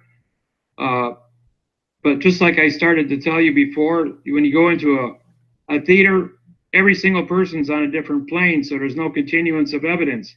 If you don't like what you see, well, it's just an illusion, because you're not actually on the same level playing field. You got a level playing field in baseball and basketball and football, bowling, it doesn't matter. All your sports are level to be equal on a level playing field. But in the law, everything is in boxes and on different planes, so there is absolutely never a continuance of evidence with anyone or anything or any facts. Only negativity is allowed in their world, and negativity does not exist. Only performance and correspondence and communications, and it must be correct. Otherwise, you're just babbling and talking to yourself. When I made a statement, everyone in America, I don't care if you got a PhD, has got a 2nd grade reading level, they agree with me. People wake up one day and they're 40 years old and they say, we're not in Kansas anymore, Toto, because they can't read and write. They're working their hearts off. They're 65 years old and they're penniless. No matter how many millions of dollars they made, it's gone. Because of the way the system is set up. And only 1% or 2% of the people are out there owning 98% of it. And if they can't get it one way or the other, they create something like Bitcoin and just pull it out of thin air and say, we got money now. Absolutely. All right. Well, at this point, I'm not sure what, I've encouraged Leighton's sister to build a website, basically, and to also maybe, she has a Facebook page. Actually, I'm going to give this information out. I'll also put it in the chat, but it will be on my page. But I asked her if there's a way that people can get in touch with her. She did say that she has a Facebook page. The Facebook page is under the name, it looks like Mandy Hunter. So if you want to look up her if you're on Facebook and you want to use that method to contact her, apparently her name is Mandy Hunter. The other thing is that she has an email address, which is kind of hard to read. So it's I think I'll have to put it on my website. It's kind of hard to read here. I think it looks like CALIBRA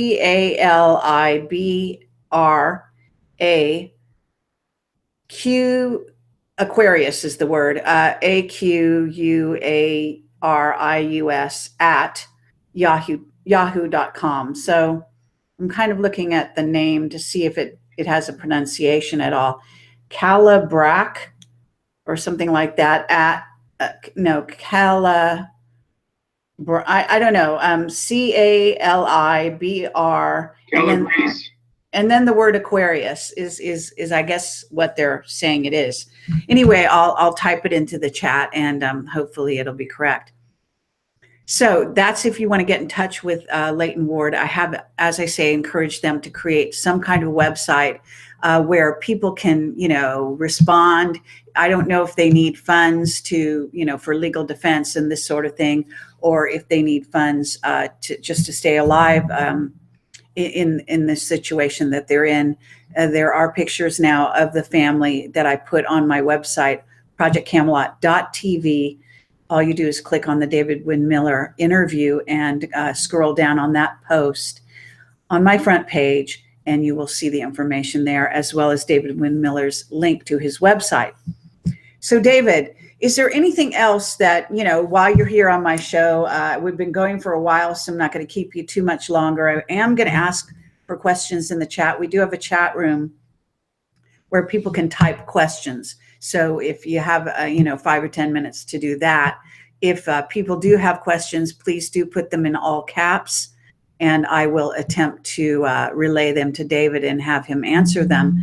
Other than that, David, any more things you would like to cover?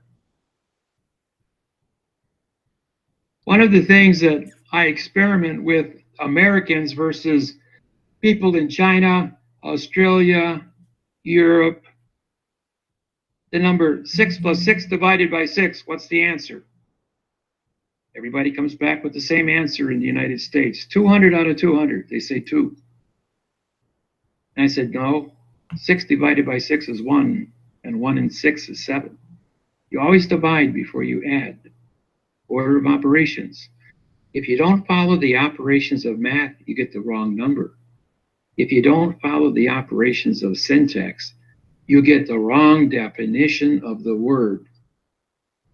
When it says the court, like here I'm looking at in the United States District Court. In is a pronoun. The is an adverb. United means no citizen. It's an adjective. It modifies the word state to be an adjective, which modifies the word district. DIS means demon god of the underworld for trickery in a closed area called court, which is now a pronoun. Where's my fact? There is no fact. And then it says for the District of Arizona. For is a pronoun, the is an adverb, making district to be a verb, of is an adverb, making Arizona a verb. Where do you put the Arizona verb? In the verb America, just like it says on the money, the United States of America. All 50 states must be used as verbs. Now, in 1834, Congress passed a law that all compound nouns, South Carolina, New York, New Jersey, North Dakota, is definited to make it a compound verb.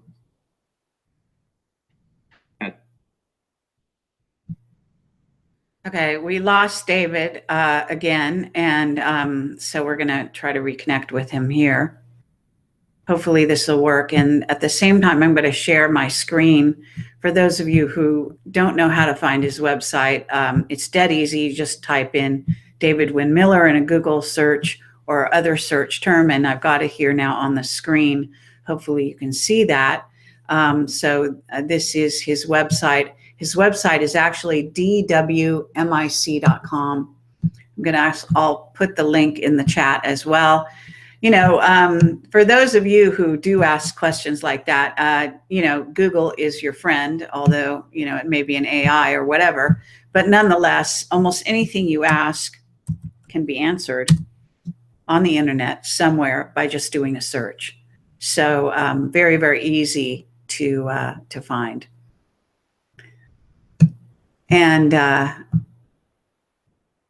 so we're going to try to reconnect with him here.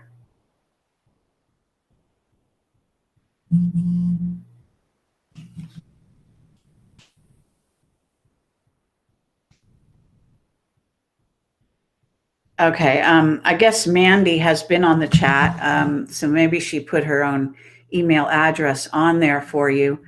As I was saying, it seems to be there. And if Mandy, if you're still hearing me and you're still there, then I suggest that you put your email address on there. Hope I didn't spell it wrong. And I'm going to type it here as well and try to relink with David as we do this.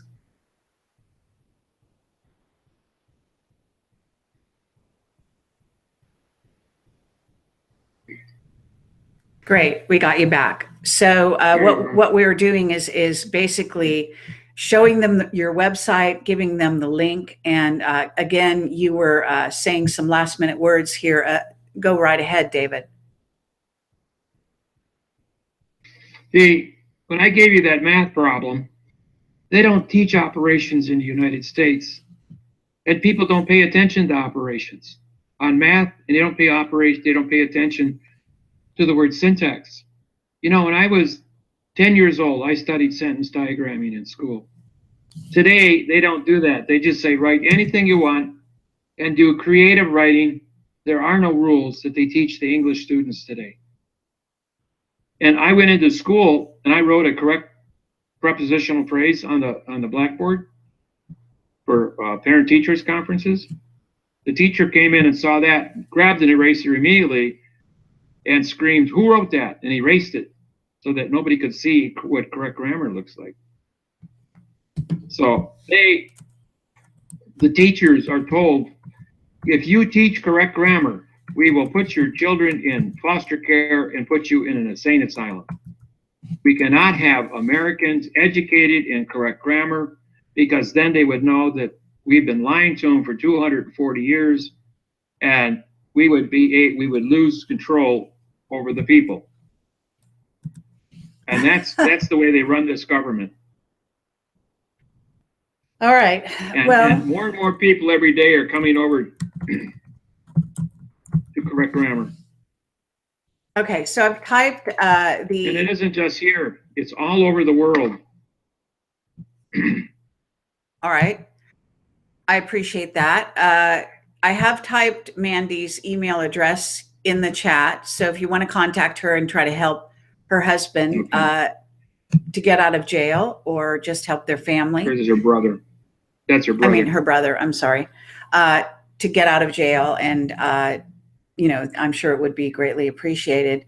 Anything you can do if you want to try to contact him and see if we can get him out of jail. It'd be great if someone wants to start a Facebook page to get him out of jail. To, you know, the more people that are aware of his case, the fact that he is on no charges, being held for how many days again was it, David? Do you remember? 190 days now. Okay. With no charges, on $1 million bail. He's got people in jail that are drug dealers and are in there for shooting and attempted murder with only $10,000 bail. Right. But because he uses correct grammar, it's $1 million bail, which is insane. It is insane. It's absolutely insane. That shows you how afraid they are. That's true. You know, apparently they are afraid, and there are issues with all of this. And I think that otherwise they would have let Sean David Morton stand up and defend himself in his own trial. But apparently they didn't want to admit any of that into court. So, you know, seems to be some substantiation. I wanted to get back to Hawaii for just a minute, because you were saying how it's no longer a state of the United States. It's supposed to be its own government, or not sure how you term it. At any rate, does the United States government know this? Of course they do. Post office controls the issues. Well, they may want to control the issues, but do they actually control? In the United States District Court in Honolulu, Hawaii. Mm-hmm. And I prosecuted 22 state and federal judges and 12 U.S. attorneys, and it was upheld by the United States Supreme Court in The Hague. And those warrants for the arrest of those judges and those U.S. attorneys is still outstanding for the military to put them in prison. Now, at the same time that trial took place, the United States court system went outside and took the sign down on the building where it said United States District Courthouse and put up U.S. Court, us court. Not U period, S period, but us court. And that's all they had to steam clean. They had to steam clean the shadow that the sun had baked into the brick, off the brick, so people would not know that it used to be the federal court. And they just call it the us court now. Okay, that's interesting. And when I walk into the courthouse, when I walk into that courthouse, all the walkie-talkies go, the judges in the court. Everybody behave yourself. Because I'm the only judge in Honolulu, including Keely Kahau, that has a correct oath of office. And she is my Hawaiian judge that speaks Hawaiian for the Hawaiian people as a translator. Okay. We're the only two judges that have correct oaths of office in the entire island. And there's 92 judges in Hawaii. Obama appointed a special federal judge that knows my syntax just to deal with me personally when I go to court in Honolulu. And I've been to Hawaii over 100 times since 1995. I lived there for 5 years. I came in January. In December, January this year, I had 5 heart attacks. I was in Tripler Medical Hospital for 76 days. And while I was in Tripler, I was given a fatal dose of muscle relaxer, which killed me and killed 4 other people in my ward, and they died and were cremated. My sister sat next to my bed and refused to allow them to disconnect me from my respirator. And I was paralyzed for 46 days. Wow. And I was legally dead and disconnected with no heartbeat for 55 hours when I woke up. And it shocked everybody, the fact that I was the first person in 75 years to be legally dead for 55 hours and wake up. Okay. And I was hooked up to all this equipment. So what did you see? No, David, stop. What? Okay, so you were dead for 55 hours. What did you see? What did you learn? Snap your fingers. That's how much time went by in my brain. Ah, all right. You know the white light that everybody talks about? That's 200 joules of electricity being shot through your body to jumpstart your heart. They did it to me 5 times, so I know what it feels like. Okay. I got to see the white light 5 times. Well, we're very happy you're still with us. But I made a full made 100% recovery. I answer about 20, 25 phone calls a day and help people, and I'm sharp. I work every day, 12 hours. My advice to you is not to go into the hospital. Helping people. Not to go to a hospital next time, and don't go to the dentist either if you want to stay alive. Oh, I got a good dentist. He's a real sweetheart. All right. Well, I hope he stays that way. By the way, I had all my mercury fillings removed when I was a teenager. That's good. I had a paper route, and I paid for my own fillings to have them taken out and put ceramic in. Very smart. Good for you. Okay. Do you know about the alien? Well, do you know about the alien base under Hawaii? Yes, it's on the South Island. It's 400 feet below South Island. They have 20 1.3 megawatt windmills to generate the electricity. It's a submarine base for nuclear powered submarines. Apparently, Big Island's got a lot of these really big volcano tubes, and they had this enormous one off of South Point, and they hollowed it out and they made an underground submarine base there. And I was following this convoy. It was 14 trucks going down South Point. There's only one road. And 1 minute they were there, and the next minute they drove off into this field and disappeared. It was a hologram. I kid you not. These people, there's all these trucks has disappeared in this hologram. We're gone. That's amazing. Yep. It's pretty Very cool. interesting. Now I've got a couple, there were a couple questions here in the chat. I'm going to try to grab them. Bear with me. Someone wants to know, what's the difference between the federal and FISA court? I never heard of a FISA court. I know federal court. I've been doing that for the last 25 years. FISA, F as in Frank, Federal I-S-A. means we're going to use federal money. Okay, I don't know what a FISA court is either, but it sounds like a financial situation. Sounds like an abbreviation. Okay, maybe the person can write that out so that we can understand what FISA is. My understanding is FISA is, again, a financial term. Okay, let me see. Well, if you have a financial court, then it's got to be a financial contract. Okay. Usually stock markets and securities. Someone Well, wants here's to a know. little plug for you. Sorry? Go ahead. Someone wants to know, can you confirm certain symbols in black magic are used in court for mind control? I don't know about that. Okay. They use sign language between the judges and the attorneys, which they practice at the lodge. Masonic lodges uses a lot of hand signals. Usually when the court reporters find out that the two Masons are having a conversation with sign language, she gets up and walks out because she can't take notes to sign language. Okay. I've seen that happen in many trials. Can David tell us the correct grammar sentence he wrote on the blackboard?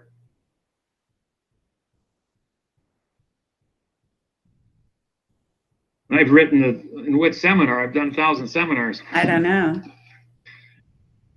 Not sure which one. Maybe they can say. The sentence they're asking for is, for the claimant's knowledge of the facts is with the claim of the correct sentence structure, communication, parse, syntax, grammar of the laws, rules, regulations, and codes with avoidance of the perjury by the claimant. That's probably the sentence they're looking for. Okay.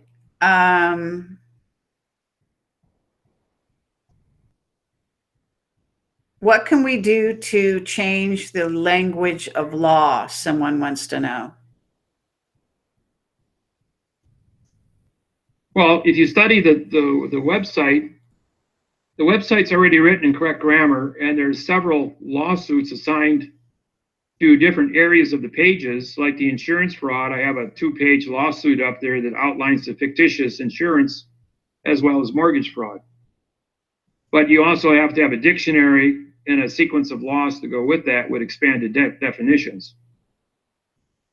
And along with the forensic evidence, it's been syntax that you attach to your lawsuit and has to be all bonded together. A vessel called paper must have a stamp to pay the postage to transport it between point A and B, and all vessels under maritime law must have a flag to advertise what the volition of that transportation vessel is. And so we use the 1 to 1.9 flag. The black and white one deals with grammar. Even though we file it in color, it's always photocopied in black and white. And so the only way the court's going to identify it is in black and white. So we copyright it both ways, black and white and in color, as the correct sentence structure, communication, parse, syntax, grammar flag, and all 250 countries worldwide recognize it as the grammar flag, not the flag of America. America's flag always has yellow fringe on it, which is Guam, Puerto Rico, the Virgin Islands, Grand Samoa, District of Columbia, and all courthouses in the United States. Okay. You know, you're in the territory of California, not the state of California. State of California is the name of the courthouse. You live in the territory, which means Earth, California. Okay, I think I prefer that. Let's see. Did Leighton Ward sign anything whatsoever since being arrested? No. Okay, good. Sign means to simulate, SI. Sign, simulation, signature, simulation, autograph, authority, authorization, authentic. Symbol for gold on a periodic table is AU because he who has the gold has the authority AU. Because you buy the military, which creates the force, the control. And you can only keep what you can control. Okay, does someone else is asking about the quarrel between you and Jay Gould? It's Russell Gould. Okay, that's There's no quarrel yes. between us. All right. Russell did a court martial, but he's not in the military, neither am I. So that was just an act or acting for 3.5 minutes, which means nothing. Okay. And Russell and I have been close friends for 22 years. We fly fish every year together. Okay, sounds good. Let me see. I think we've got most of the questions. Sorry? I say Russell and I have been corporation partners since August 12th, 1999, when we were awarded our own country by the United Nations, the condition of state of a correct parse, syntax, grammar, language country deserves its own country in a world of fiction. So when they asked me, what country do you claim is your courtroom? What landmass do you claim is your courtroom? I said, I claim the land of the courtroom floor during the time of the correct parse, syntax, grammar, quo warranto complaint. And that's our constitution of the courtroom floor. So all courtroom floors when I enter are my country, and I am the director of my country. Same as the president of the United States, I have diplomatic immunity. As a federal judge, I have diplomatic immunity because I have a correct oath and a correct constitution and a correct gold banking contract and a correct postmaster's position to transport my vessel between point A and point B. Okay, David? Here's your answer. Do you, someone wants to know, and this is the last question I'm going to ask you from the chat. Do you know what the deep state is referring to? Deep state? No. Well, secret deep government, no. secret government would probably be a good translation. Although some people say the secret government is even deeper than the deep state. So does that make any sense to you? That's black ops. Right. That's just your black ops programs, and those are going on all around the world by all governments. Mm-hmm. Everybody's got black ops, you know that. Nobody talks about it. Do you know that the judges have their own black ops? I had a judge in Utah. He came off the bench, and he was fined $10,000. At the second hearing we came to, went back on the bench. He says, "Don't ask me to come down. They told me if I leave the bench, they will kill me this time, not fine me $10,000. And they're not fooling." Mm-hmm. Right. Yeah, it's a very interesting dilemma. Well, it's been a lot of fun having you on the show, David. I really appreciate your intelligence and your great answers to my questions. And I'm sure that the audience does as well. So thank you again. And thank you for coming to talk to us about Leighton Ward, as well as everything else. Any parting words that you'd like to say to the crowd here, the audience, before we move along and close this show down? Well, I would appreciate if people would watch the videos. Just type in my name, David Wynn Miller videos. And after they watch the videos, do some reading on the website before you call me up and say, I've only watched an hour, but I want to ask you all these questions. If you watch the video, the answers are there automatically. And if they go through maybe 20 or 30 hours of videos and then call me up, we're going to have a very intelligent conversation because their eyes will be open to how much fraud is going on. So. All right, wonderful. But all I get is email compliments on what we're doing. Okay, very good. Well, again, thank you again for being here. and sharing your knowledge with us. Thank you for Have a having great me on. night. And maybe we can talk with you again in the future if you have something you'd like to share. Yes, well, be happy to be on your show. You do a very nice job. Thank you. All right. Okay, take care and good night. So that's David Wynn Miller, and fascinating guy, as you can see. And this will be available, of course, after we go after we close this down, obviously on YouTube.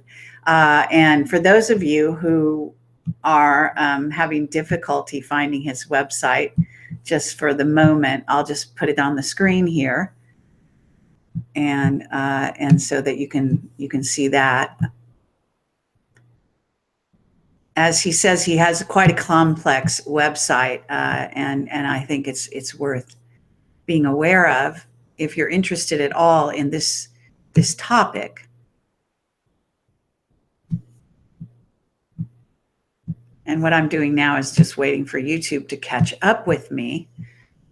So there's a weird delay that goes on, and I can't quite make sense of it, but I guess it all comes together in the end. So now tomorrow I have an interesting guy on. His name is Harry Cooper. He's going to be talking about a book he wrote called Hitler in Argentina. We're going to be talking about Antarctica.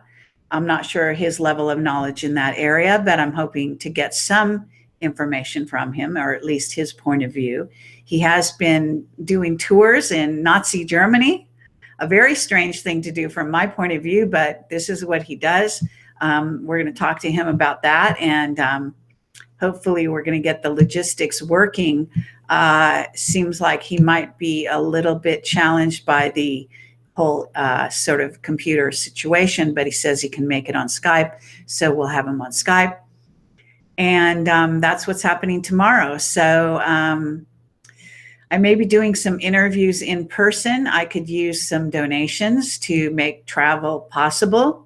I cannot reveal at this time who those people might be that I'm going to be interviewing, but you can appreciate that all the in-person interviews I've done in the past are well worth it. So if you want to donate, there'll be a slide come up towards the end of the credits letting you know where to donate to, but you can always go to my Project Camelot.tv website or projectcamelotportal.com. They go to the same place and click on the donate button and help make this work possible, and also support the possibility of doing more in-person interviews as we go. And I have some potential ones, as I say, coming up in the very near future, maybe even this weekend. So thanks again for watching and for your support, and take care. And I'll be back online tomorrow at 1 p.m. Pacific time to interview Harry Cooper about his book, Hitler in Argentina. And you can do a search or go to my website and see the post with link to his website, etc., on my site and my blog. All right. Thank you very much, and good night. Take care. Bye-bye.